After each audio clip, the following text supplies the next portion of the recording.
up, Daddy Gang? It is your founding father, Alex Cooper, with Call Her Daddy. Jennette McCurdy, welcome to Call Her Daddy. Thank you. Good to see you, Alex. Good to see you. You are officially my first guest of 2026. That's so cool. It's really good. I feel like we're kicking it off on a strong note. Are you someone that does like New Year's resolutions? I'm huge into New Year's resolutions and goals, and I sort of map out my whole year. It never winds up happening the way that I plan it to, but I'm very into like the workbooks and the list making process. Like, are you buying like a new notebook for it? I do Erin Condren planners. I do the Artist of Life workbook, both of them every year. You're like laminating things. Truly. You've got like a my board floral up. stickers. I like pin them in the corner. Yeah. Okay, wait. What are your New Year's resolutions? And I sort of, I do goals rather than resolutions, and I sort of break them down by season. This is going to get really nerdy, really. Holy shit. And I take, my favorite part of the year is the week between Christmas and New Year's. And I take that week to kind of evaluate my life and reflect on it and think, where do I want things to go? And then I plan from there. I love this, and you're gonna make everyone no, you know what, because it's funny, it's like by the time this is out, everyone's gonna be like, so I had this goal and I'm already a week in and I didn't fucking do it. God damn it. No, I'm someone that used to do it, and now I've just completely stopped on like the concept of New Year's resolutions. Really? But I do like your vibe, which I do a lot of like goals. Yeah. Like I'm like career goals I've got in my brain of like what I want my 2026 to look like for me and my company and my career. Well, but I don't say that's a resolution. We have to talk about this. No, wait. Okay, because I feel I have done the same thing for so many years where I go, like my primary focus is career. My secondary is sort of relationship. What are my goals with these two areas? The rest of like the pie chart of life goes by the wayside. Who cares? Doesn't matter. Health, whatever. We'll figure it out. But career is the thing that's always driven me. And just as of this year, I've started thinking, because I've reached so many milestones that I wanted to, and I'm feeling the success that I wanted to for so long, there's something about that has caused me to want to maybe reframe my life a little bit and wonder what else can I juice from this and do for myself. Exactly. Oh my God, you're like, wait, should I take care of myself this year instead of maybe like completely focusing on work? Like, what a concept. Wait, is there more than achievement? That is so relatable. So maybe actually, yeah, that's a good way to think about it this year. Make sure that your bucket is not all career. Right. Or not all one thing. It's just so, I don't know. I feel like it's such an easy thing to do because I put so much of my worth in that and identity in that. So I want to try to divvy up the worth a little bit more. I love that we're talking about this. Meanwhile, I'm like, you have a new book coming out. We're like, you haven't stopped working. No, okay. First of all, we need to talk about, you are the best-selling author of I'm Glad My Mom Died. Yeah. Now you have a new novel coming out, Half His Age. Congratulations. Thank you. How are you feeling? I'm so excited. And I'm so proud of this book. And I think because I've left my kind of my heart and soul on the line with this, I do feel like that's what's motivated me to go, okay, maybe I take a step back, maybe I take a breather and reevaluate things. But I think that's because I've left it all on the table. Yep. Exactly. Your memoir sold 3 million copies, and now it is being turned into a television show. What has it been like working on that project? It's been interesting. It's been complicated. There are a lot of politics involved, which is not my forte. My favorite thing is to sort of it's really interesting because writing, you're really rewarded for being truthful. And, I'm showrunning and creating, executive producing this thing, and producing, you're kind of rewarded for not being truthful. So it's a lot of like, okay, how can we tell this person one thing, but kind of do another? And so it's been, I won't lie, it's been challenging navigating the politics of it. And I feel much more connected to my books. Like I'm so much more excited about talking about Half His Age because that's something that's 100% what I have chosen. That's 100% every decision that was made in the process of this is something that I believe in and something that I support and something that I love. It's not been, there's no games involved. There's no like chess match involved. It's just, hey, here's my heart. Take it or leave it. It's crazy because like we both have an inside look into the film and TV industry, which I know a lot of people watching may not be fully privy to. And it's like, it's horrifying. It's literally horrifying. So it's so crazy. Like I was on a call the other night with my husband. We were talking about this one show and it's like, we were helping our friend and we're like managing directors and this. And we're like, oh my God, all of the optics and all of the egos and all the things. And it's like not even about the project. Yes. It's about like stroking one's ego and and it's a dick size competition. And it's like, there's so much that goes into it. So I can imagine that writing for you, it's like you are writing about and it's you in a room and it's all on you. It's freedom. It's truly freedom. It's freedom. Me. Yeah. Okay, but before we move on from this TV show that's causing you stress, but it's gonna be great. Jennifer Aniston is playing your mom in the show, right? Yeah. It's so crazy. It's so wild. What conversations have the two of you had? She actually has, I don't want to speak for her, but I think she's said this publicly, so I hope she'd be comfortable with me sort of resharing. But she has a lot of, she relates to the material a lot. And so in that way, we've really, really connected. And I think it's kind of the only way to do this project is to be doing it with people who relate deeply to the material. Otherwise, it's a moot point. If somebody's just doing it for the wrong reasons, I think it really gets lost in a project like this. I think that can work for a lot of projects, but I think for something that comes from this personal of a place, it's other people have to relate that deeply, or it just, gets watered down. I can't wait to see it. Thank you. This new novel centers around a relationship with a very clear power imbalance between a 17-year-old and her high school teacher. Yeah. What made you want to explore this theme? I'm really interested in themes of desire and power and the things that we desire being confused with some form of power. I think, sex being the most prominent example. When I was younger, I really confused sexuality with power. When I first started developing and first started feeling, attractive to men and started getting that kind of attention, I really believed that was power. And I really believe now, as a 33-year-old, it is not. And I think one of the biggest motivators was maybe anger, some anger I felt toward situations I'd been in the past that, sort of emulated some version of the dynamic that's in the book. And anger is a really useful emotion for me in writing. I find it to be kind of the place that I write what I think the most effective work from. And I didn't even realize it at the time. I thought, why is this the thing that's coming out? And then I'd try to check that part of my mind and just keep typing. And then after looking back a few drafts, I mean, it's been many, many drafts now, but a few drafts in, I realized, I'm still really fucking angry about some of this. And this needed to come out in this way. And I think, I assume a lot of women will feel really angry reading this, whether they've been in a significant age gap relationship or just any kind of relationship where they haven't really had their needs met, where they've really clawed or embarrassed themselves to attempt to have their needs met. I think, unfortunately, so many of us can relate. And I hope that in some way, if there's some anger kicked up for people, that it's useful in their processing of their own experiences. There's so much that I know my audience is going to be able to take from this. And I think it's important that before we almost get to that and your personal experience and what kind of inspired this novel, I do want to go back and I want to talk about some of the ways that power and control showed up in your childhood, because obviously those are the most formative years. Sure. And talk about those experiences with your mother. Yeah. And then fast forward, and get to more like the relationships. Cool. So are you down to go back? We're going back to childhood. Let's go back. Good old childhood. Haven't spent enough time in childhood and therapy, so might as well. Perfect. Do more. Let's just relive it. Okay. Your mom was diagnosed with cancer when you were really young, like 2? I was 2. I was 2 years old. Okay. How did this shape your family dynamic? Wow. What a beautiful, uncomfortable question that I appreciate. Our whole family, the way I describe it is that it felt like it was a held breath, and that it was like, okay, when's mom going to die? It was stage 4 metastatic ductal carcinoma. And, she had a mastectomy, and she had bone marrow transplant, radiation, chemotherapy. It was really, really dire. It was really serious. And me being at that age, it's really pretty pre-verbal. And I think that's really...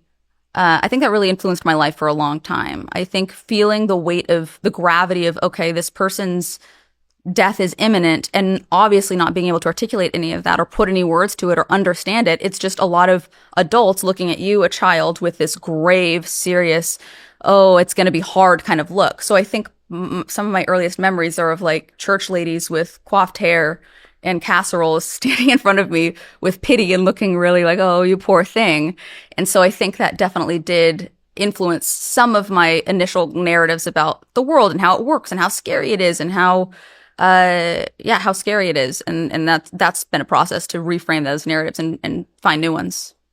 How do you think that kind of taught you to prioritize your mom's wants and feelings over your own? Oof. I mean, I think that was maybe the most pivotal piece that caused me to do that. I felt like she could be gone at any moment. And I think when you're young, you don't necessarily know what you need, but you know the person in charge can help you with that. And so I think it was a mode of survival that I was in for a long time of how can I do whatever I can to help keep my mom alive? Because if my mom's alive, then I'm safe. And how do you think your mom's sickness impacted the way that you thought you were allowed to just like feel about her as a whole? Like, could you ever be like, wait, well, she's sick, so I can't, like, were you ever able to feel like you could be annoyed or resentful or? Wow. You've gone deep. No, I think it's both because of my mom's cancer and because I grew up Mormon. And I think those two things are really, they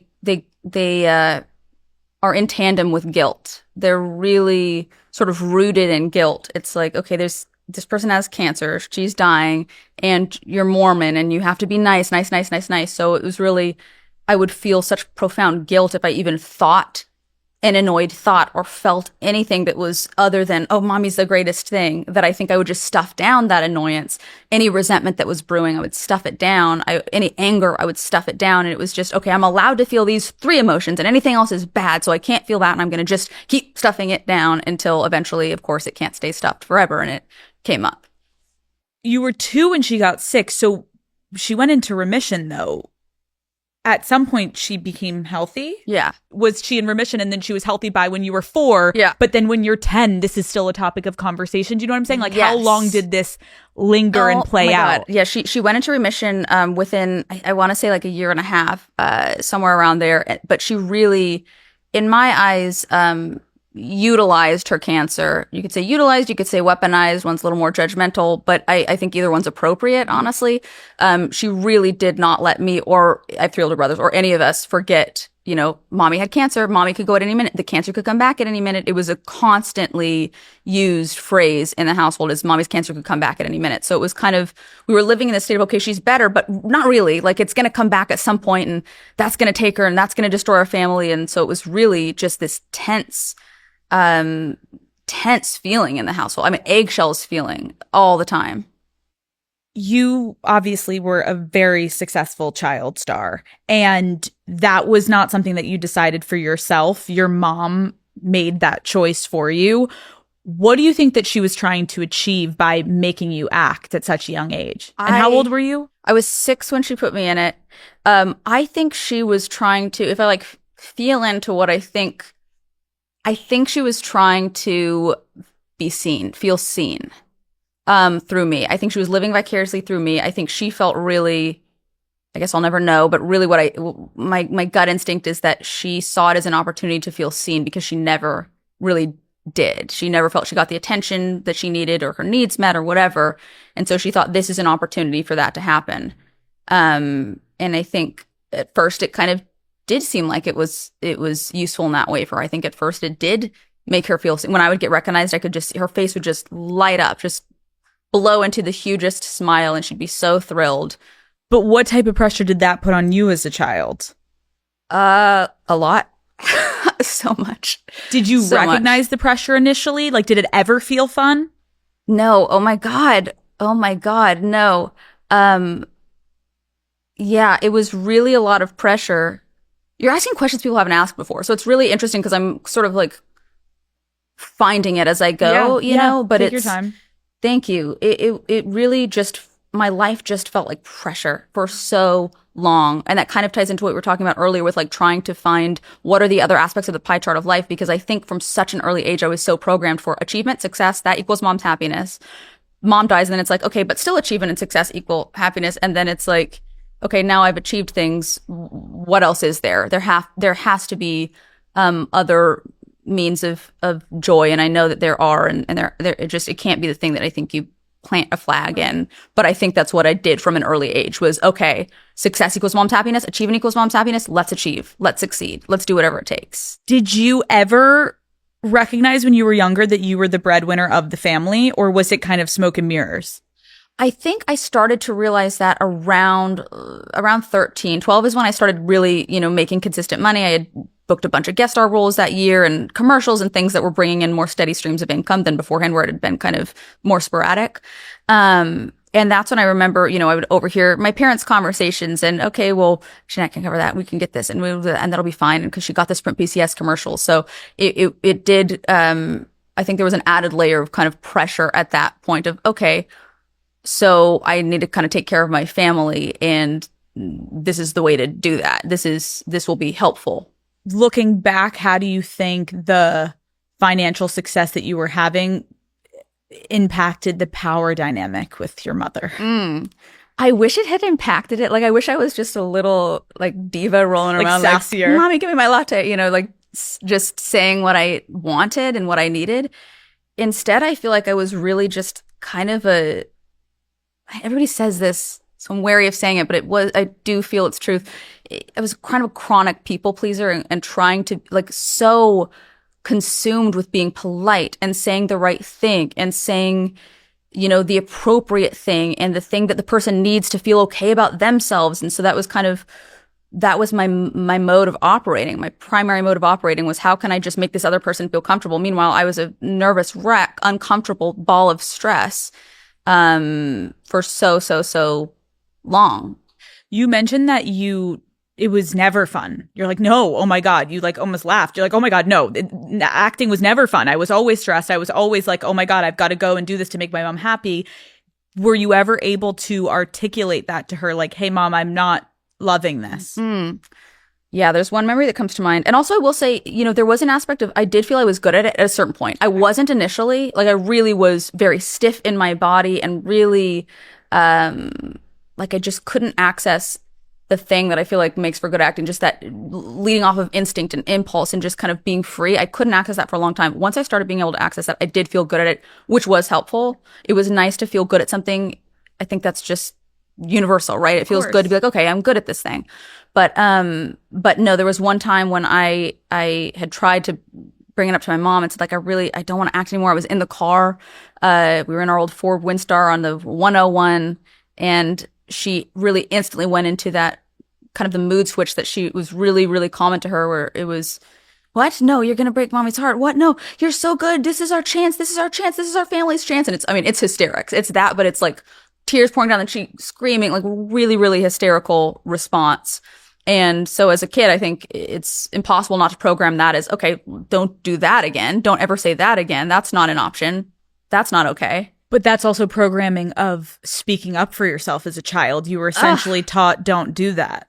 Yes, exactly. This is the thing. This is the theme of my life, is how can I find opportunities to speak up for myself, to voice my opinions, to, even if it means somebody doesn't like me, even if it means it's hurt somebody's feelings, how can I be authentic in myself? Because so much of my childhood and adolescence was rooted in being inauthentic to please other people. And your primary caregiver is essentially manipulating the situation in front of your eyes, where she's becoming the victim. She's becoming this poor person, because if you don't keep doing this, then mommy's going to be so upset. And it's never that she can actually take the role. Aren't you 45? Right. Okay, so there was an extreme amount of pressure being put on you, and then you were essentially losing your voice, because the time that you did go to be like, hey, can we turn off for a second and me not be the actress? And me go to my mom, she's essentially saying, I'm not having it. Keep it moving. I didn't feel like she wanted, and I know she was trying her best, and it also makes me sad that was her best, right? It really makes me sad. I know she had a lot of trauma growing up. I know she was in a really difficult position. I sympathize with that, but also work on yourself a little bit. Come on, you got 4 kids, see them a little bit. Maybe try seeing them. What would that look like, Deb? But I didn't really feel that she did that. I felt it was just kind of, if I'm being a character, then it's, oh my God, you're Josie and you're so good at being Josie. You're so good at being this character. But it wasn't, what's going on with Jennette? Are you okay? Seemed like you were dealing with a lot of pressure. How can I help? Okay, 4 kids though, did you ever get resentful of your other siblings? Because I know you've said that you were the main focus, obviously, of your mother. Yeah, there was a lot of pressure on me, and then on my oldest brother, Marcus, and then my 2 middle brothers, Dustin and Scott, for whatever reason, did not have the same standards, did not have the same goalposts that my mom just didn't have that for them. They could play video games hours every day, and that was fine by her. I don't know why she sort of chose Marcus and myself. And I think at a certain point I did start feeling some resentment. I really don't anymore. But you know, as a teenager, as a kid and a teenager, it was hard to see, well, why are the standards so different from them? And I'm sure they felt it toward me. Cause it's like, why is mom giving Jennette so much attention? Why is she doing all this for her? She doesn't, I'm sure some of their video game playing was some kind of act of rebellion because, well, she doesn't care about us. She's taken her to CSI auditions, Law & Order SVU auditions. Like, she's letting us play Donkey Kong Country. Oh my God. And meanwhile, it's 007. Like, and you're like, I'd rather be playing Donkey Kong and you go do the CSI thing. But it's like, that's also just like creating such a triangulating situation where she's dividing all of you. So like you're resentful of your siblings somehow. Really, they could be your allies. But there's such a triangulation that you're like, I can't even turn to you because I'm resentful of you. But then you're like, wait, no. Now you can see you can have commonality with them and you can like now not be resentful, but in the moment it's a little too strategic. 100%. And I've really tried. I've begged them to tell me, like, please tell me everything. How uncomfortable was that for you? How frustrating was it for you? And they're so kind. They don't go there, but I'm open if sometime they do. I'd love to hear. I really would, because I'm sure there's a lot of uncomfortable stuff in there for them somewhere, or maybe not. Maybe they're, maybe not, but I would imagine there is. You have talked about and written about some of the extreme codependency tactics that your mom used growing up, like not allowing you to shower by yourself, making you share a diary with her. You couldn't have your own. You had to share it with her. Like, how did that impact your sense of identity and, more importantly, freedom? I didn't feel I had either, I guess. I really didn't feel I had either. Writing has been such a profound source of identity for me. It's been the place where I have found myself and learned about myself and explored myself. And I can't imagine what it would have been like if I didn't have writing. I feel like it would just be kind of a floundering existence of like, who am I without her, and what, it would just be very, very confusing. You had your mom even start to control your body and what you ate.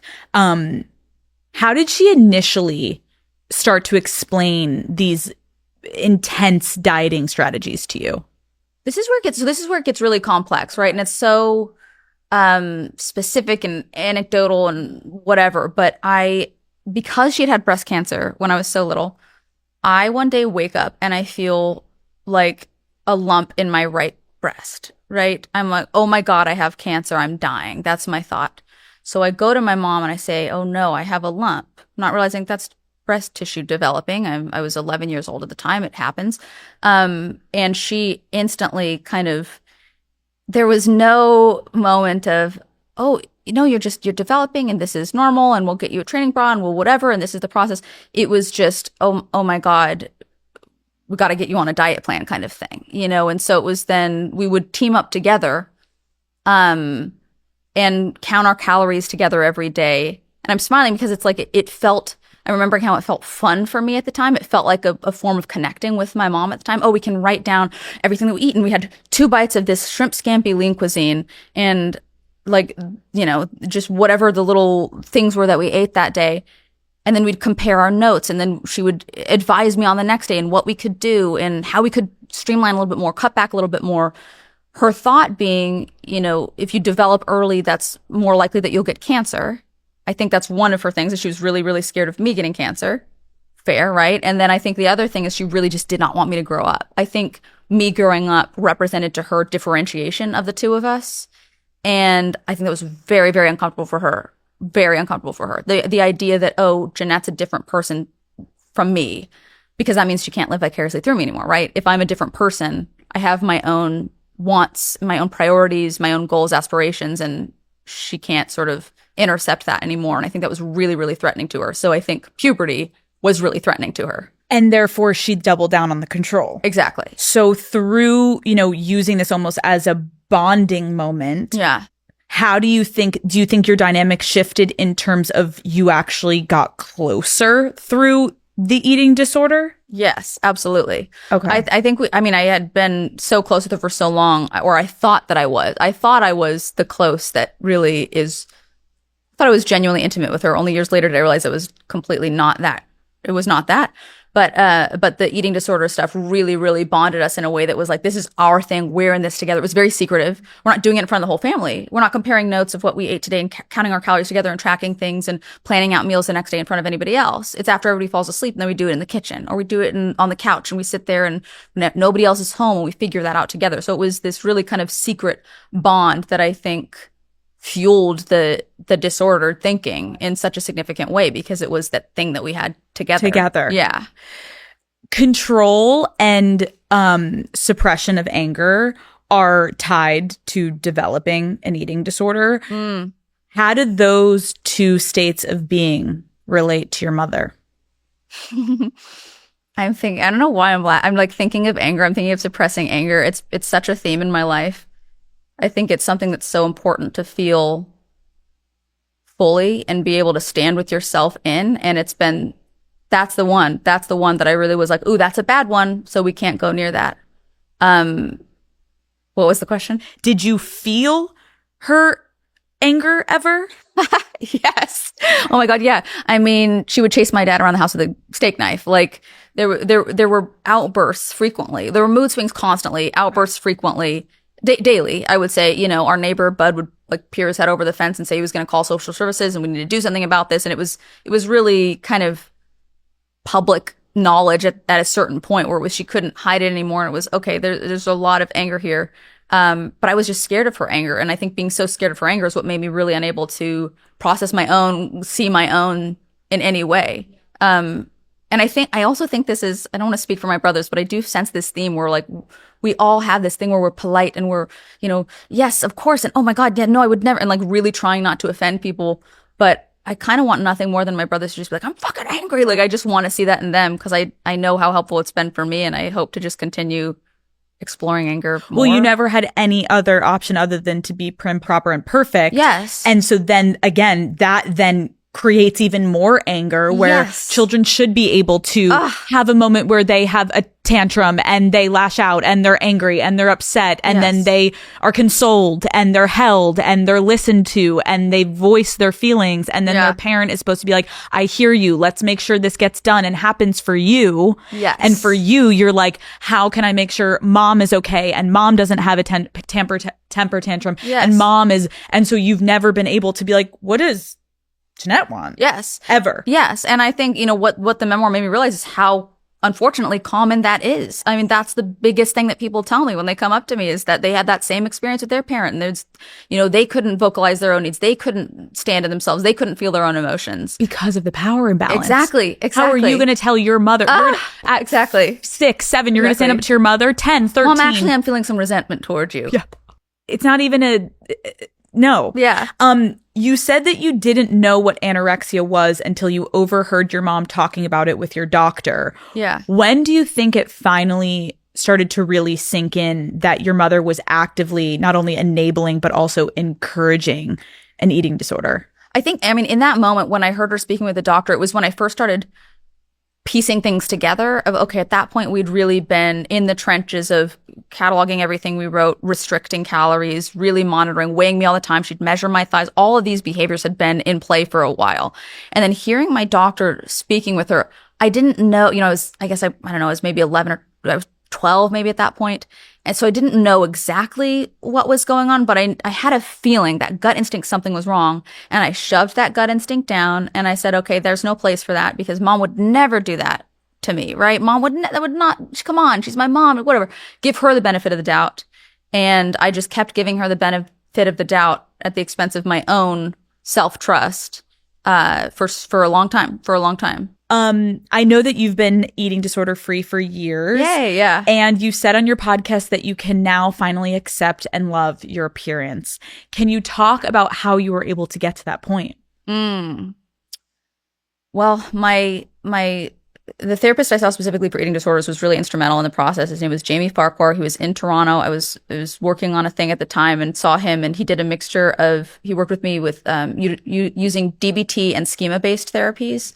And I think the modalities are really specific because I think something like CBT, I'm like a therapy nerd, right? But like CBT, cognitive behavioral therapy, is so much talking that for a person like me who I'm already in, like I'm in my head enough. We are good. We don't need to spend any more time up there. So DBT really helped me to kind of unravel my thought process and assess it in a way that was more scientific and clear cut. And then schema-based therapy was more the feeling kind of sense of things and understanding the root of the traumas to then unpack from there. And I think those two modalities were really, really, really pivotal. I don't know if I would have had the same results from any other kinds of like equine therapy, like petting a horse or whatever people do. Like, I don't know if that's going to do it for me, or finger painting my trauma, not going to work for me. CBT, I don't think would have been as effective, but those two modalities were really, really effective. I suggest them for anybody, anyone who's struggling with it. I think there's a lot of promise in those two modalities. What was the biggest challenge that you had to overcome in your recovery process? There was this moment early on where Jamie had encouraged me to see. He said, in what ways is your eating disorder helping you? And I was shocked. I was like, what are you talking about? Like, I'm sitting here to try to get over this thing. I don't want to have this anymore. I don't want to be throwing up fucking 8 times a day. I'm tired of this. I'm exhausted. What do you mean? What good is it bringing you? He goes, well, you have to accept that it's bringing you something good in order to move through it and find something that can bring you at least something as effective, if not more, preferably more, so that you can replace this with that new thing. And so really recognizing its value was this odd kind of process of going, okay, I have to really accept that this thing was a positive for me in certain ways and really helped me survive in certain ways. And it felt really counterintuitive, but I think it was very helpful to the process. Interesting. Yeah. Isn't that wild? Interesting. I think it was my first realization of the gray areas of life. I tend to be such a black and white thinker, and I like to compartmentalize in that way because it makes things simpler, right? It makes it, okay, this is the villains and the victim. This is the good and the bad. This is whatever. And I can put it in these two buckets. But that was the beginning of realizing, oh, life is a gray area. Like, it's not so clear cut. It's not so simple. And trying to make it that way is actually pretty unhelpful because you're going to do the pendulum swing instead of finding that balance somewhere in the middle. You also wrote about and have talked about that the first time you went to therapy, you quit because you couldn't handle the thought of your mom being abusive when you started to get underneath all of it. What do you remember about that first session? Oh my God, feeling like my body was on fire when that was even kind of suggested to, your mother is abusive. This is, she kind of laid it out for me. And I just felt instantly like I have to run. It was that fight or flight instinct. I can't do this anymore. I can't go near this. I couldn't face it. And it was quite a while before I was able to reconsider it and face it again. Where do you stand today with how you feel about your mom? I'm able to just miss her sometimes, which is something that I will take full credit for. I think she left me with a lot of shit to kind of parse through. And the nail in the coffin being when I realized that when I found out from who I thought was my dad, that he was not in fact my dad, and that came a year and a half after her death. And so that was the kind of piece of information that I needed to go, okay, let me consider that maybe this person didn't have my best interest at heart all the time because she wasn't capable of that. And there was so much anger initially. There was so much frustration, so much hurt and pain, but really just masked with deep, deep, deep anger. And I really don't feel angry at her anymore. And I think that's because of the work I've done. And also, if I'm being totally candid, I think because the book was successful. Like, I don't know if it had just gone, like, I cringe saying that, but it's also true where it's like, if the book had petered out and whatever, like, would I be sitting here being like, I'm happy with where I'm at? It's like almost you got the closure that you deserved from all the pain, and you were able to pour into that book everything in you with regard to your mother. But then I can't help but think, like, you finding out that the father that you thought was your biological father your entire life wasn't, but she was dead, so you couldn't even ask her these questions. Like, another form of resentment of like, are you fucking kidding me? Why did she not say that when she knew she was not, right? This wasn't a sudden thing. It's not like she died in a car accident, didn't have an opportunity. She knew for years. She knew for years when I was 2. I get why you don't tell your children then. She knew again when I was 18, and my siblings were all 3, 5, and 9 years older than I was. So we were at that age where we could have. It would have been uncomfortable. It would have been painful, of course. But you would have gotten the answers. Exactly. I would have gotten the answers. I would have gotten some closure. And honestly, I would have respected her more. Like, say the fucking truth. I think it's really been helpful though for my life in that way, that it's really led me to recognize what a value truth is. That my senses are up for anything that's bullshit, and I can't fucking stomach it. And I'm at this place now where I'm like, I don't care. I'm not gonna say the thing I'm supposed to say. I'm not gonna say, oh, I'm so grateful for whatever, like starry-eyed fucking idiot. Like, you know, it's worth it to be honest. And I'm hopeful that helps somebody who needs to hear it and needs to find that path of truth themselves. It's also so sad, but symbolic of, on her way out, she couldn't grant you this one last thing that would actually really be quite helpful for you and who you are and your development and your story, because it's your life too. And for her to take that, I do think it kind of wraps back to like, yes, we're looking for truth within people, but half the time, like, you can't rely on anyone in terms of to be a good person with integrity and be honest. And so sometimes you have to stop looking for the truth and just know your truth and keep it moving. Do you feel like you can rely on people? Or they're like, I have a lot of people I've like learned that I can rely on, but I think, yeah, in life I've had like a lot of ones where I'm like, wait, like, you want to shake someone and be like, this is not true, this is not happening, and you can drive yourself down the barrel of like, I must get them to tell me what, and it's like, why am I making this so much harder on myself? Leave, just leave. Right? Oh, yes. Like, and would you even believe them if they said it's the truth? God, yes. Call Her Daddy is brought to you by ZocDoc. Okay. Do you remember that doctor's appointment you were supposed to make a while ago? I'm talking to myself and all of you listening and watching. Yes, the one you meant to book, but then you got distracted and you completely forgot about until now, me reminding you. Maybe it's a dentist appointment. Maybe it's an overdue annual checkup. Either way, let this be your sign to finally book it today. ZocDoc is a free app and website where you can search and compare high quality in-network doctors and click to instantly book an appointment. They have over 100,000 providers across every specialty, from primary care to dental health, eye care to urgent care to mental health, and more. Daddy Gang, ZocDoc makes it simple to find a doctor you love and book an appointment instantly, since it's all online. Honestly, you could probably book an appointment before the end of this ad. It's literally that easy. So stop putting off those doctor appointments and go to ZocDoc.com/daddy to find and instantly book a top-rated doctor today. That's ZocDoc.com/daddy. This message is sponsored by ZocDoc. Listen, Daddy Gang, winter is here. I know it's freezing out there, and I know the sun is setting insanely early, but hear me out. Just because we have to throw a couple extra layers on doesn't mean we can't still enjoy ourselves, right? And that includes finding some time to crack a few claws with our friends. Whether you're at your favorite dive bar, warming up in the crowd at a concert, or just having friends over to, watch a football game, the best winter nights are really just about doing something together. Personally, I love getting together with my friends in the winter because it's an excuse to make every hangout even cozier. I'm talking blankets out, fuzzy socks on, and White Claws in hand. There is nothing better than sitting by a fire with your friends, catching up all night long and never leaving the house. So pick up a pack from your favorite local spot and grab life by the claw with your favorite flavor this winter. Please drink responsibly. Hard seltzer with flavors. White Claw Seltzer Works, Chicago, Illinois. Okay, power and control, as we've been discussing these themes, obviously, and they are a huge conversation and theme in your new book, Half His Age.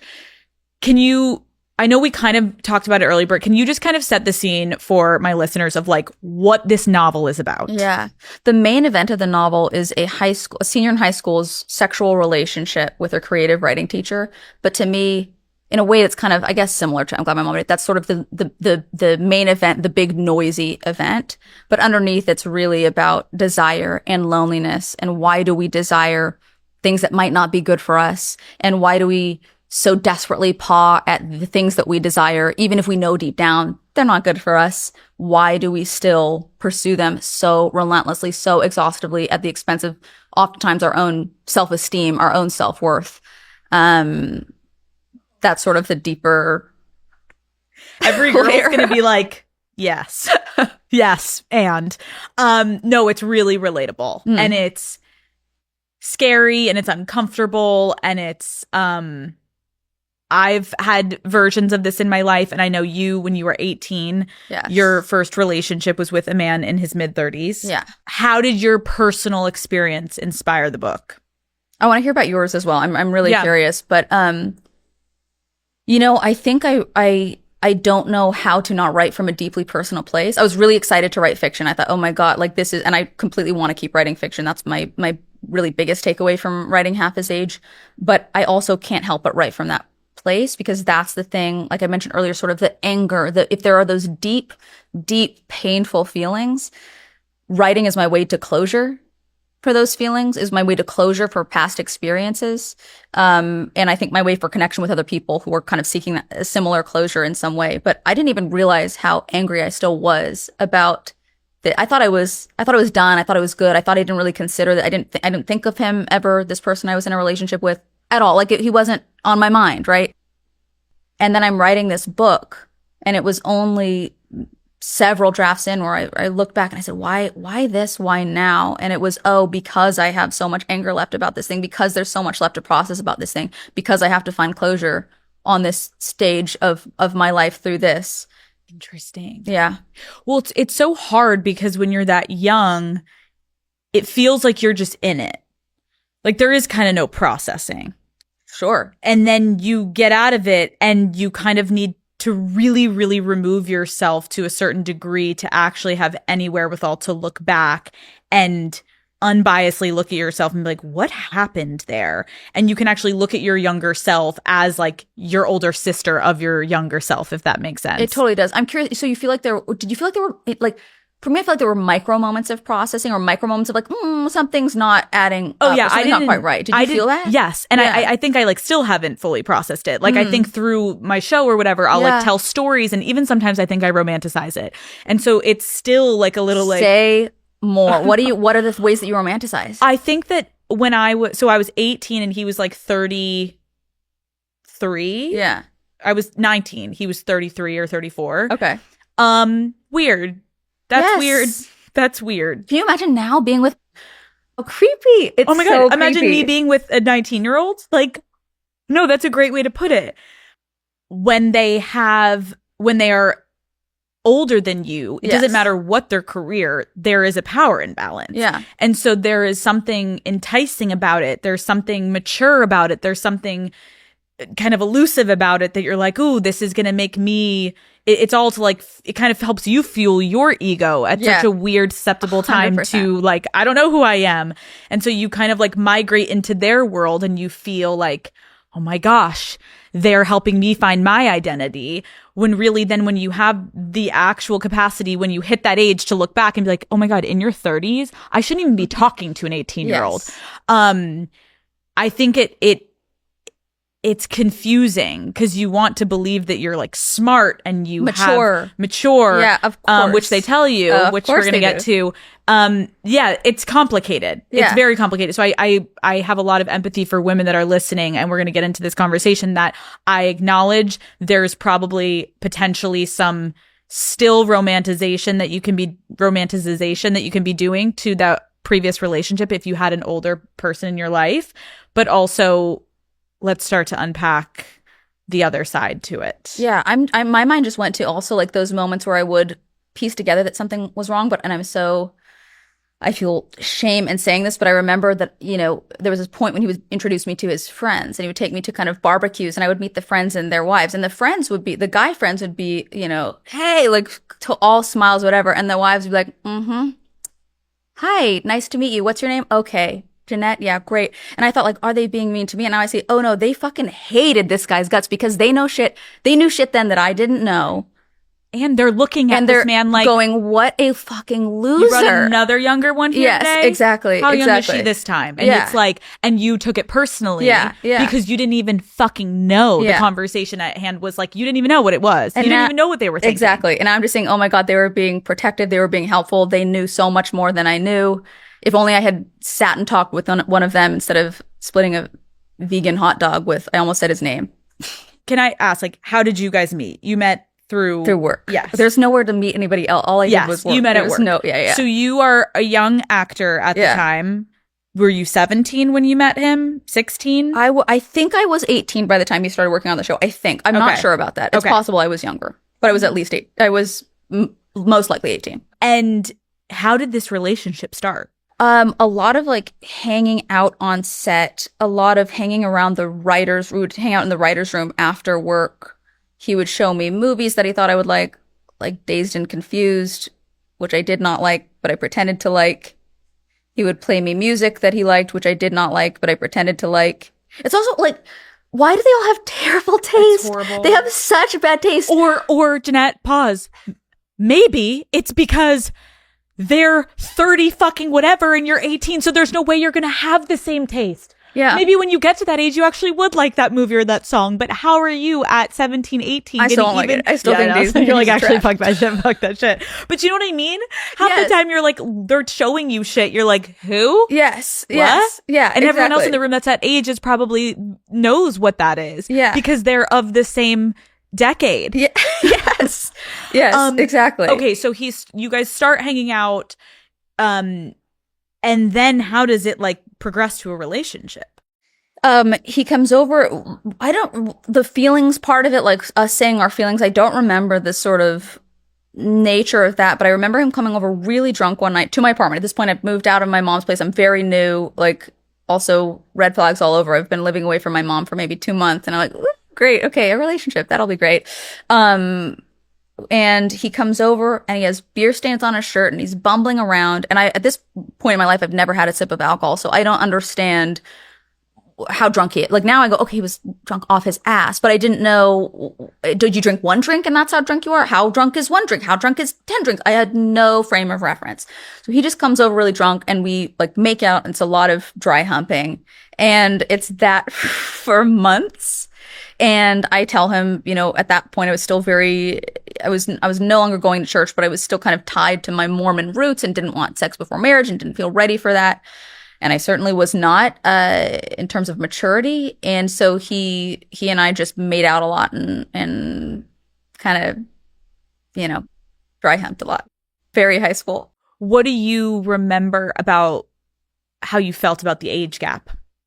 Thinking that I was mature, thinking that I was so smart that this could happen. And also, I hadn't really felt a deep connection with anybody my age at that point yet. I had felt one connection with a female friend who I still love to this day, but she was, 7 years older than me. So not nearly the age gap that it was between he and I. But I remember thinking like, oh yeah, there's just something about me that's a little different. Like I'm special. Like that's what it felt like for me. I'm special. I can connect with older people. Younger people aren't on my wavelength. Like, please. And how did he talk about it and justify it? Like that. Like fucking that. It was, you're so mature. I can't talk to anyone this way. I can't believe how smart you are. Like, are you kidding me? I was such an idiot. I'm so embarrassed. Also, how humiliating that he thought that was smart or even used it as being smart as a manipulation tactic because how stupid of him. Yeah. In the book, the teacher manipulates his student by saying things like, you're so mature for your age, which I am so happy that now in the conversation online and socially, like, I do believe everyone knows that is a red flag. Maybe, again, when you're in it, it may not feel like a red flag, but I think socially that concept has been spread around enough where people are like, got it. If a man is calling a woman fucking mature for her age, please pause for 5 seconds and someone protect that young woman. Yes. I think young people are a lot savvier than at that point. A lot more competent. Which you hope a is lot more mature. Now it's sounding like I'm doing the hymn. Oh my God. No, but I think it's also because of this kind of stuff, right? People are finally feeling able that can talk. Yes. Women actually have a place where we can talk about this and we're not being silenced and we're not being made to feel like we're making things up in our head and you're being dramatic. Yeah, totally. What other similarities did your relationship with this older man kind of share with the one that you write about in the novel? Ooh, what similarities? I think there's this element that both Mr. Corgi gives to the protagonist Waldo and that the person I was in a relationship gave to me, which is that feeling of specialness, that feeling of that it was ultimately my choice, that it was ultimately up to me, that ultimately I was the one in charge. And I think if you feel really powerless, you'll take that bait. You'll take that and you'll go, okay, I really want that feeling of power, even though my gut kind of knows this isn't that. I'll take what you're saying and I'll try to run with it and I'll try to make it into some semblance of power. If you're that desperate for it, you will take the bait. And I think I did, and I think Waldo does as well. Yeah. You just obviously referenced that you were a virgin when you met him and you were wanting to wait for marriage. How did that impact the way that sex played a role in this relationship? Okay. This begs for a story. So we had a plan. He had a girlfriend. Did I say this? No, I did not. He had a girlfriend. Okay. Felt a lot of guilt and shame about that for a long time. He had a girlfriend while you were seeing him? While I was seeing him, yes. While the dry hump makeout sessions were happening, and he had a girlfriend that he lived with. That he lived with. So where were you guys hanging out? My apartment. And how did he explain the girlfriend to you? That, he's in a relationship and he... Oh man, I can't believe. Okay, yeah, it was tricky because it was initially positioned to me as sort of like I'm not going to leave her. I'm not going to leave her, but I want this, which is, I mean, come on, right? I'm not going to leave, but I want to pursue this with you. So it's like, don't get your hopes up. I can have my cake and eat it too, but you can't. You're going to not have any cake, but I get to have my cake and eat it too. And this went on for, I think we started actually, like the physical relationship began in maybe August. And by October, November, I was starting to feel like I can't do this anymore. Like it's too difficult to want something this bad, to feel this at the disposal of someone else's kind of whims and availabilities. And it's these half-hour pockets here and there. And like, I just have to be at his every beck and call. And then when he calls and I'll go, whatever. And it was just exhausting. It was exhausting. And I couldn't do it anymore. And then finally, once I say that, suddenly I'm going to leave my girlfriend. I need to be with you. I'm going to leave my girlfriend, which what great messaging to send to an 18-year-old. It's like the whole process was just so twisted. And so I think, okay, is he going to leave his girlfriend? I hope he's going to leave his girlfriend. I want to be with him, whatever. His plan is that he's going to go home for Christmas break, which he actually does go home, but he's going to say that the trip is longer than it is. And he's actually going to be staying at his friend's place. And I'm going to go stay with him at his friend's place. We're going to have a couple nights to ourselves, which I didn't realize then. Of course, I realize now was like the trial period, seeing, okay, does this actually work? Do I actually have enough in common with an 18-year-old to be with this person? What is this going to look like? And so we spent those few days together. It went quote unquote well. And he was going to stay firm on leaving his girlfriend. Around this time, my mom had been hospitalized she'd had a seizure. She was hospitalized, and then she got out of the hospital and was going to come stay with me at my apartment. But he was going to come stay with me at my apartment because he was breaking up with his fucking girlfriend. So I can't have my dying mother and my boyfriend she doesn't know about and would never approve of at my apartment at the same time, right? We have a dilemma on our hands. So I'm going, okay, how do I like treat my dying mother with some kind of respect, and how do I keep the place for her, and how do I do this thing? And he's saying, I shouldn't have broken up with her. It was the worst mistake of my life. This is what I'm talking about. Like, he uses the you can't meet my needs thing a lot. And so I go, okay, I'll get us a hotel room. I'll leave the apartment. I'll tell my mom I'm hanging out with my friend, which I did. And she was like very suspicious. It didn't matter she was dying. She still had a mother's instinct. She was still like, something's not right about this. Which friend? Who? How long? Mm-hmm. So I rent us a room at the Sheraton Universal, right near Universal Studios. That was like my idea of like a good hotel. I also love that we're not even acknowledging that why is the 30 whatever year old not getting the hotel room? Why does the 30 or whatever, what, does he not have an apartment of his own? Did yes, he shared it with the girlfriend, but like, why didn't he get the hotel? Thank you. Well, you know. Let the 18-year-old do it. Let the 18-year-old do it. Also, I was like hopeful. Maybe we can go on like the Hogwarts ride. He's like, what's Hogwarts? You're like, oh, right. Shit. You don't know what I like and I don't know what you like. Pretend. Oh my God. Yeah. Okay, so you're at the Sheraton. He's completely drunk again, doing the bumbling around thing that I didn't know what that was indication of. And we go into the hotel room and he asks me for a blowjob, which I don't know what that is because I was raised Mormon and because I was homeschooled and I didn't fucking know. He explains to me what it is and I'm like, well, that sounds kind of weird. I'm nervous to do this. He's like, I'll guide you through it, whatever. He does. And then he's like, I'm going to come. And then it's squirts in my mouth. And I'm like, what was that? Something came out. I thought, did he pee in my mouth? What the fuck just happened? I did not know what cum was. He explains. And then that was my entry point into, you know, a real form of sexual activity. And it was, you know, now it's funny, but at the time it was really uncomfortable and it was difficult to kind of regroup and figure out what was that exactly. And this moment of, you know, this blowjob, like, was it not all under the guise of, I just left my girlfriend, so like now I'm with you? And was there any form of like pressure of like, if I left this former person, what are you going to provide for me? 100%. There were phrases like, you know, similar to, I have to know that my needs are going to be met. Like, this is something that I'm a blank year old man, mid-30s man, and this is something that I'm used to, and this is something I have to know. I'm respectful of I'm respectful of your boundary that you can't have sex before marriage, but I also have needs of my own. And I think that's something interesting to also explore, because it's not going to be this mustache twirly villain kind of way of saying like, get on your knees, bitch. Like, nobody's saying that, but there is a nuanced power dynamic at play and things that can be said in discreet ways that are, you know, now I would know to read between the lines. Now I would know how to have that kind of conversation with somebody. At 18, I didn't.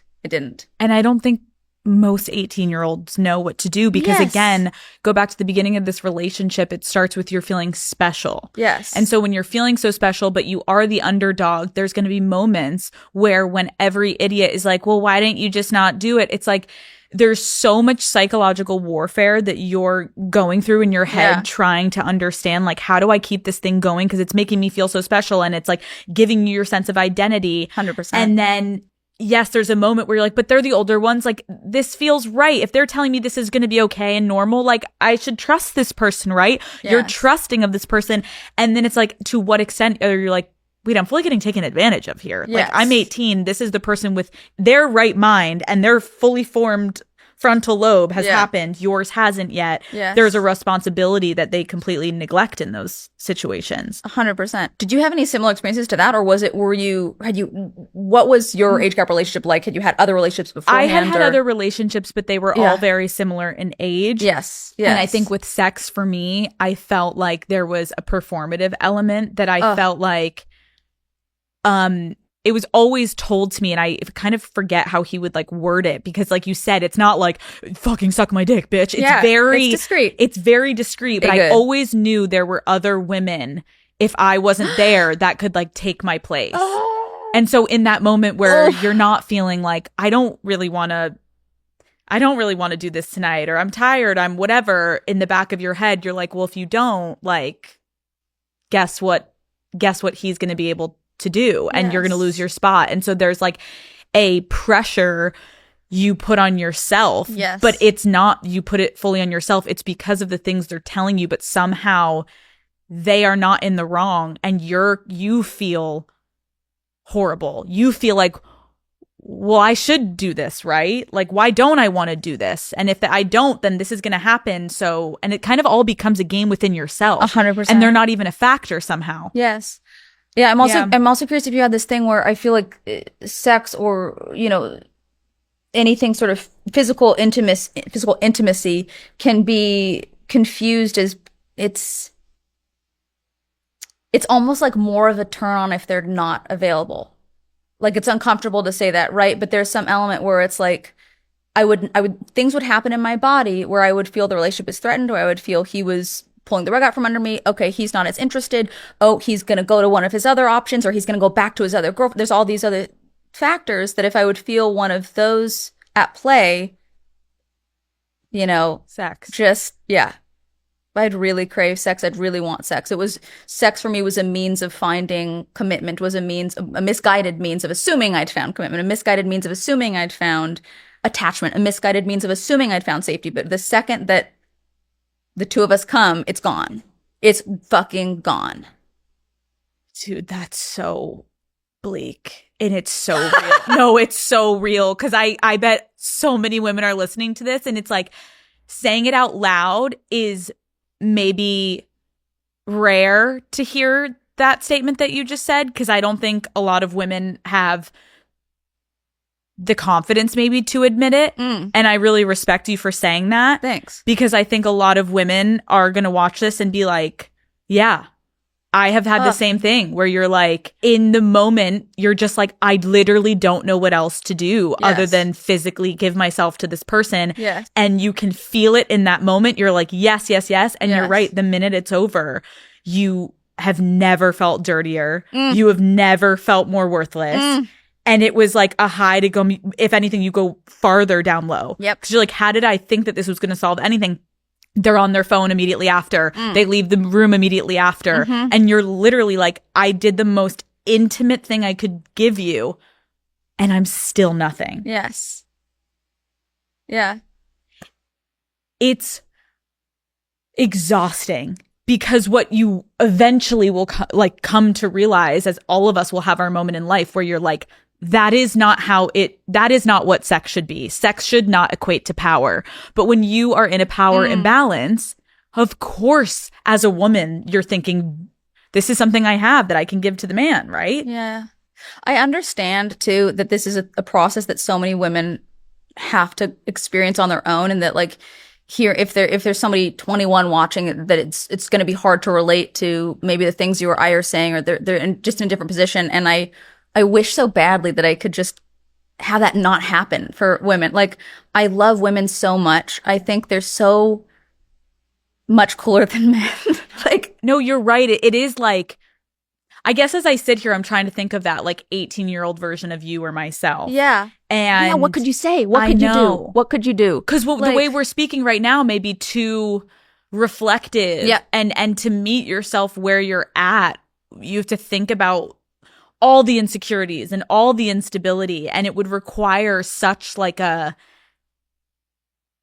don't know, like, or is it you have to go through it? Because I was thinking for you, it's like, this is a very common thing for women. And then I feel like for you, and correct me if I'm wrong, but you had such, you had already kind of learned this game a little bit from your mother, where if you give her what she wants and what she needs, then you are going to avoid rejection and abandonment.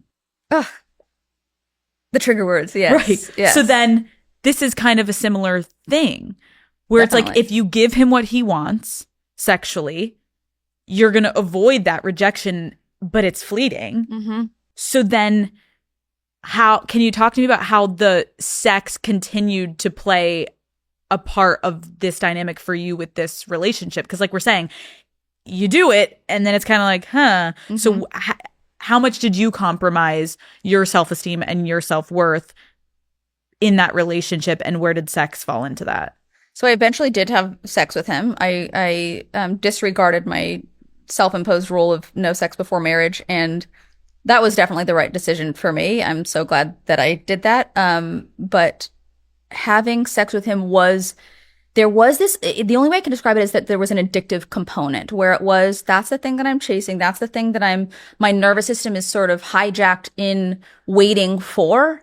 And then when it happens afterward, there's the crash. And then it just kind of ramps up again in anticipation for the next sexual encounter. And then once that tapered off was really when the relationship tapered off. And I felt that with several relationships I was in, where it was really they were really rooted in sex and sexual connection. And I think the sexual connection was actually a distraction from anything else, because I thought, well, we're having good sex, or we're having intense sex, or whatever, passionate sex, whatever it was that I was confusing as a legitimate connection. But then sex always, I mean, it's going to taper off. It's going to fade. It's not going to have that charge that it initially does.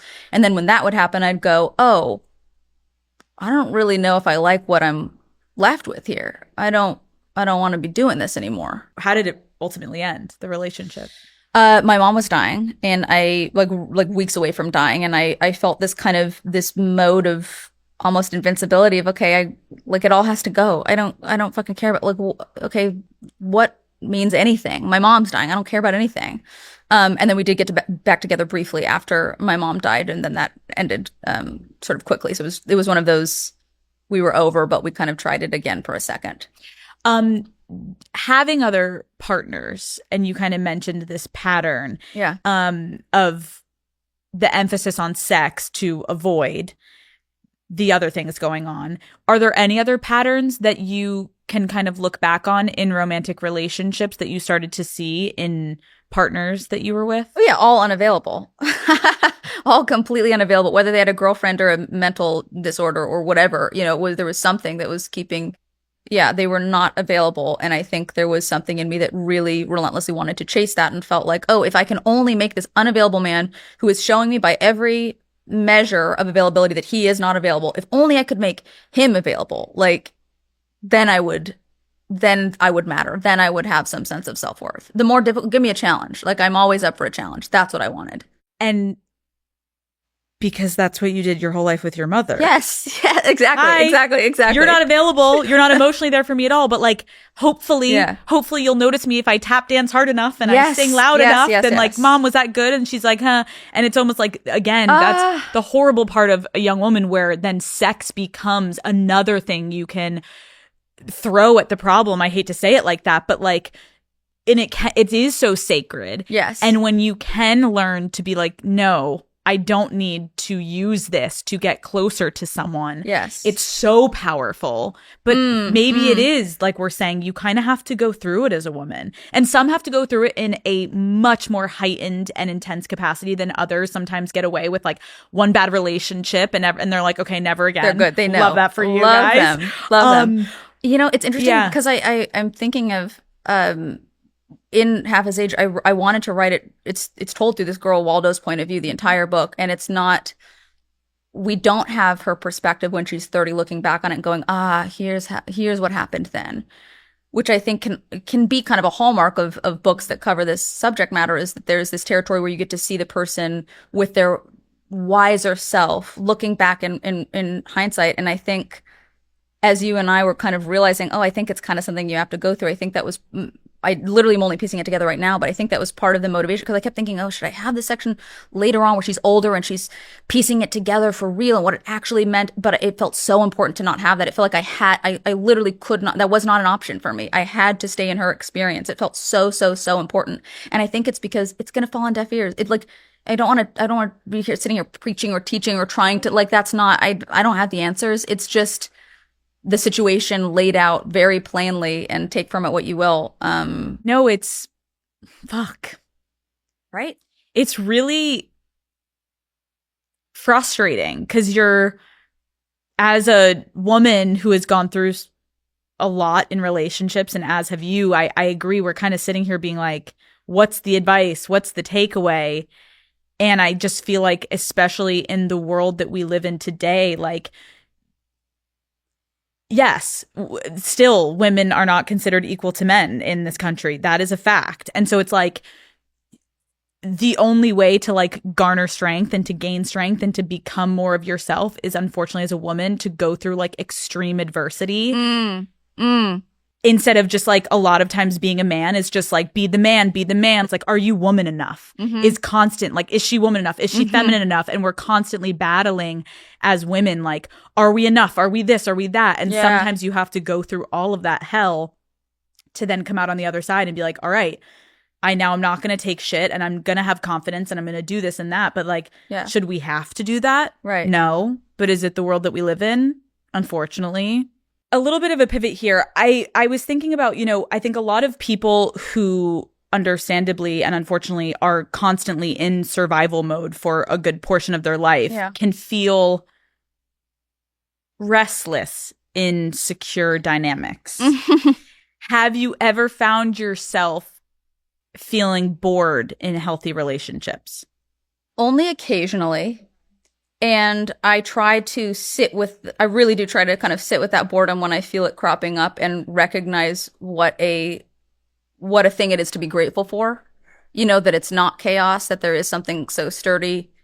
In my good moments, I'm able to do that. And in my not good moments, I'm like, you know, I got to do something. I got to, whatever, but take a trip, whatever it leads to is going to be something positive versus something self-destructive, which it had been for so long. But yeah, I've been in a relationship now for, 9 years. We've been friends for 11 years. We've been together for 9 years and it's so healthy. And, yeah, every year it truly gets better, but there are definitely pockets where my nervous system will kind of want to latch on to like, where's the chaos? And I just have to sit with that and, journal through it, whatever tool works. But it's the element of my life that I'm by far the most grateful for. I think I had this conversation recently with another guest about, when you have abusive parents, sometimes it can complicate your feelings about becoming a parent one day yourself, right? It can either scare you or excite you. And how has your childhood influenced your idea of motherhood? I don't want kids, if that's what you're asking. Do you want kids? I do. You do? I think okay. when I was if you asked me in my 20s, I really didn't think I did. That's interesting because most people know. I did not know. Most people know early on and they stick with that. No. Okay. So your 20s, I didn't think I wanted to get married and I didn't think I wanted to have kids. Wow. Now I got married and I want kids. You want kids, okay. But it really changed for me, and I think it was just like a lot of self-work that I had to do on myself. Not saying that like you have to do self-work to want to have kids. It just, for me, in the place I was in my life, I couldn't even fathom it. Yes. And then something changed. And I think beautiful. that's okay. That I was just like, you know what? I actually think I do. Yes. And so I don't know when and timeline, but like for right now, I'm like, this is something I definitely know I want and I wasn't sure of. Okay, so talk to me about— I'm so happy for you. That's really exciting. What an exciting trajectory. You. And okay, so talk to me about how you don't want kids. Well, I will say I think I know I don't want kids at this point in my life. Okay. I'm also open to wanting kids at some point. So actually a couple months ago in September, I went through the egg freezing process. And because I don't know if I'm going to change my mind. Yeah. We've discussed it and neither of us really want kids, but we are also open to changing our minds and being in that process together. And so I didn't want to change my mind 10 years from now and it'd be too late. So I wanted to— How did you decide, like, what were those conversations like to freeze your eggs? Because I know there's a lot of women that are always like, should I not? Like, if you don't mind sharing just kind of the process. No, it was— so the first time I looked into it, I went to a doctor in Beverly Hills, which was, already a red flag, but I sat down with her and she's like, yeah, the best time to do this was 2 years ago, but like otherwise right now. And she starts like drawing this graph, which always stresses me out. When somebody starts drawing a dude, like when a doctor starts drawing, like you should have been an artist if you want to be drawing. What are you doing? Please stop. Tell me give me the medication. What is it? She's like drawing things. She's like drawing these spears going up my vagina and like telling me how she's going to pull out that whatever. And I'm like, this is terrible. This seems awful. I don't want to do this. No, thank you. And then about a year and a half later, which was this past summer, I started thinking about it again. I went to a different doctor and they seemed much more comforting. I felt much safer in that environment. And I thought, okay, you know what? I'm going to go for it. I thought it was going to be terrible. I was warned that it can be really, really emotional, having these big mood swings. And for me, it was actually really, really not that. It was really straightforward and simple. And I was lucky in that a nurse could come to my house every night. I think it would have been a lot more stressful if I'd had to like formulate the things myself and put the powder in with the liquid and inject it in. Like that seems like a nightmare. But having somebody kind of come and administer everything was really, really helpful. And the process was very simple and seemed effective. How would you describe— obviously we've gone through so much of your life and your childhood into, relationships, and now you being able to write a novel about one of those young formative relationships. Now you're in this 9-year relationship. How would you describe this time in your life? Most definitely the most grateful I've ever been, like by far. The most connected I've been, and the most authentic I've been able to be. And there's still so much, road to cover. And so I hope I stay on this path. I hope I don't switch to a different path. But something I read that you had talked about is you really struggled for a while to celebrate your success and to own any of your success, which is so relatable. Right? It's like I felt like it would make me rude, a bitch, diva, like whatever, to just be like, yeah, no, this is where I belong. I've earned this. This is something that I worked really hard for. I deserve this. It felt like I had to, oh my God, I get this thing where, it's still, I hate when it happens sometimes on Zooms, but I call it my like G Willikers persona, where it'll, what? It comes out if somebody. So long. G Willikers. Yeah, okay. You shouldn't. It's a good thing you haven't. Okay. Since Leave It to Beaver episodes. But it really is this part of my personality that comes out if I'm like taken off guard in a Zoom meeting. If somebody, I'm thinking of one maybe like 6 months ago where somebody said like, how do you feel, Jennette? And I just wasn't expecting it. At the end of it was like the closer of the Zoom. Like we'd all heard whatever kind of mediocre news, and it's a Zoom that should have been an email, that should have been a whatever text. So we're going through the motions, and they're like, how did you feel? And I'm just like, I'm just so happy. I'm just so happy to be here with all of you amazing people. I'm just so grateful. Like I completely reverted to this it's the Mormon homeschool 7-year-old. I'm just happy to be here. I'm just grateful. No, like. Right. And you're like, literally. And then we played afterward, and I'm going, I wish I would have just been like, it's kind of mediocre news, but we'll all be fine. Like we're smart people. We'll figure this shit out. It's kind of bullshit. Don't really want to be doing this as a Zoom. I like half of you, I hate you. Bye. Then click off. Half of you wish I hadn't agreed to work with you. Bye. Dude, you're literally like, and thank you, and I'm grateful. And then you end the Zoom and you're literally like, yes, fuck. Yes. And I think that creates that thing where it's like this discordance inside when it's why did, and then what happened is I'm beating myself up after the fact. Of course, I don't wish that I'd said, oh, I hate half of you, but I do wish that I'd said something in a little bit more authentic. Yes. Oh, I'm just so happy to be here. It's not authentic. It's not true. I earned my seat at the table. But it's like we're so conditioned to be that way, because the minute, if I have said this so many times, if I'm in a meeting with my husband and he's like, yeah, that's not good enough, I want to be like, yeah, that's not good enough. Instead, I'm like, we can progress in a way that, and I'm like, why can't I just say it like that? Because they'll be like, she's a fucking cunt. Yes. And I'm like, and so now, I sat with Shonda Rhimes and she was like, be the bitch. I love it. The bitch. And I was like, I'm taking that. You know what? I'm taking that into 2026. Yes. And half the time it's like, be the bitch. Oh, wait, no, just like say what you're feeling. Yes. And most of the time that means you're not being a bitch. Yes. You're just totally being honest. Totally. And then it's on people to receive that information. If they take you being a bitch from that, then that's on them. 100%. Oh my God. Okay. We're almost done. Okay. Are you having fun? I am. I forgot that we were filming for a second. I'm like, okay, we're back. This has been really nice. I forgot too. I know. We're like at the same point. We're like sitting here just talking about like life's, like we're like theorizing about life as women, and we're like, oh wait, yes, okay, we're still recording a podcast. So overall, what do you think you're most proud of in your life and your career at this point?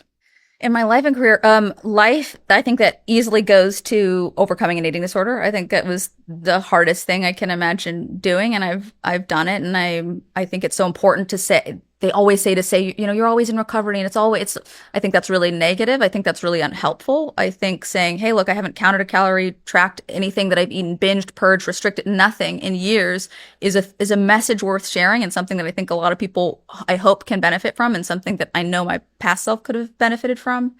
And then I'd say I'm proudest of this book in terms of career. I love this book. I put every part of myself into it, blood, sweat, tears. My heart and soul is in it. And I hope and think that really comes through. So can you talk to me more also about the writing process of Half His Age? Like, where did you begin, and what was the vision when you first started writing to then what it netted out to actually be? Yeah, weirdly, I had the first idea for this book. It's so strange to me now. When I was 24, I was taking a solo trip to Japan, and I was on a Shinkansen, a bullet train. And at this point, I'd quit acting like a year prior, and I had just been writing every day, getting nowhere, writing plays and short films and screenplays and whatever. I had not written any books, and I knew, I thought, oh, it's going to be a student-teacher relationship, and it has to be a book. That has to be the format that it comes in. And it was fiction. Yeah. And which fiction, you hadn't done. I literally hadn't written any book, nothing. Like, didn't even consider, hadn't considered that. And yet I knew in that moment, and I remember doing a bit of journaling about it and feeling like, okay, when the time is right, this thing's going to come through and I just have to follow it. And then, however many years, 7 years later, it kind of came through in a very palpable way. I was writing something else and I couldn't, it's like this demanded to be written. And I thought, okay, I'll take a couple days off that other thing and then this will wear itself out. And then I just wound up writing it very quickly, the first draft very quickly. When you go from writing a memoir to fiction, obviously that's like a complete 180, but obviously you like infused themes into the book about your life or like inspired by your life, right? How were you able to keep a distance with the characters, but also still infuse inspiration from your own life? That's such a good question. I feel like it's really a beautiful aspect of writing fiction is that you can kind of get away with a lot where I can say point of view that maybe I'd be too scared to own in myself. Like this character, Waldo, is bolder than I am in certain ways. She's who I wish I could have been at 18 in so many ways. And so I can say those things that I can kind of retroactively go, oh, I wish I could have said that. And then I can say it this time around. I can do it this time around. She's bolder and braver than I was, and I respect her character for it. And I think I've learned from the writing of her how to kind of incorporate that more in my own life. This is still a personal piece of work. It can't not be for me. It can't not be. Yeah. Is there any part of you that's nervous, or is it all release excitement? Like, what are you feeling? I feel excitement. Am I nervous? No, it really does feel like I'm just really excited for people. It's been in myself and my sort of orbit for so long, and it's something I've worked on. I've been working on for 2 years while working on other things, but it's been a long process and a lot of just kind of me in the vacuum, in the bubble of the writing dome, right? And now is the portion where I get to kind of see those effects and see it connect with people, and that's what makes it all feel worthwhile. Do you feel like the work that you have done in therapy allowed yourself to be ready to write this? Because I know you mentioned like it was kind of like in you weirdly, where you're like, I wasn't planning it, and then it kept coming up for me. Like, do you think that's because of the therapy work that you had done, or was it still just this unfinished business? That's so interesting. I do think that for me, therapy and self-work really kind of ties into career and achievement, all of that. Like, it kind of feels like it has to start with something that I'm working on myself. I think I'm lucky in that way. I don't know if I think some people can achieve great things and be super successful and like deeply unhealthy and deeply in their trauma and deeply a disaster. Yes. But for me, it really seems like it's one foot in front of the other, and the first foot has to really be in that therapy chair. And then I think everything else kind of trickles out after that. Okay, last question. Okay.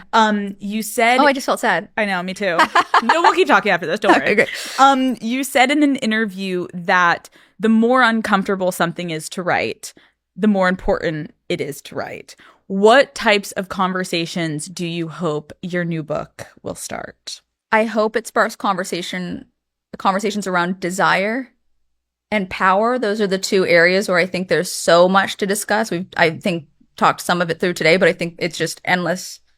There are endless conversations to be had around those areas, and also